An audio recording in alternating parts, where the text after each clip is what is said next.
A local man thought he had it all, and then a tragic accident threatened to take it all away. Adam Niskar was paralyzed in a diving accident, but his determination and sense of humor got him through it. Steve Garagiola shows us how Adam's story captured Hollywood's attention right here at home. Film crews set up right here along the Detroit waterfront to tell the story of this local man who could have let tragedy break his spirit. But instead, he turned his struggles to writing. And now Hollywood is ready to tell his story. I'm hoping that people will see it and realize that nothing is ever that bad, and life goes on. Adam Niskar could have been that guy, the guy to give up on life when a diving accident at Walnut Lake in 1999 left him paralyzed. He nearly lost his will to survive as he learned how to live as a quadriplegic. I really started struggling. I did not want to live anymore. And I started meeting with a therapist, and I told her I liked writing, and she said, why don't you start journaling, just things that happened. And it turned into just some of the situations that I got in and things that, people would say to me and how I responded to it were funny.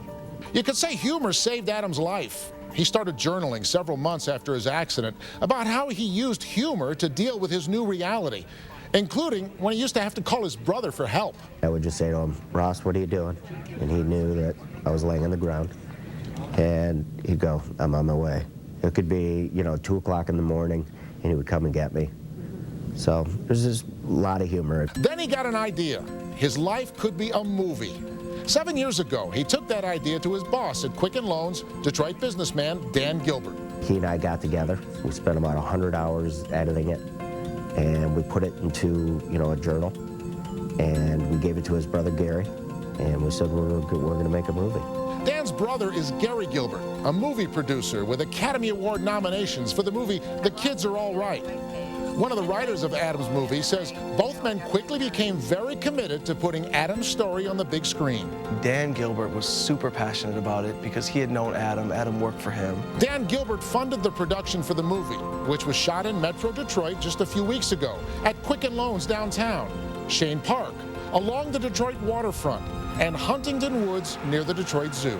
One of the big things that Dan has going here is that he wants to keep entertainment, pushed in Detroit.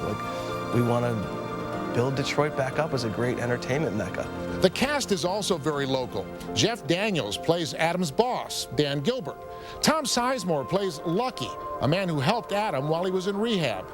And one of the executive producers and writers of the film is a comedian from Southfield. When I read the journal, it was one of the funniest things I've ever read about this tragic accident. Adam was very involved in the production. He was on the set every day and helped coach Aaron Paul, the actor playing him. He watched me and he was able to pick it up. He could win an Academy Award. I mean, he picked it up, nailed it. The movie is a dark comedy. Even its name is meant to get your attention. They plan to call it Cripple. Cripple was kind of our way of saying, yeah, I'm in this wheelchair, but watch how great I am and, what I become. For Adam, life has become good. He's married, has a 1-year-old daughter named Macy, and says his career is fantastic. You just have to have the will and the resolve, and you got to be a problem solver because things are going to come your way and the ability to get through them. The movie is still in editing. No release date has been set, and Adam is trying to get his journal published. I'm Steve Garagiola. Back to you. And don't ever lose your sense of humor. I know. You're going to be a tearjerker. Don't you feel it? Yeah, you It's can. coming.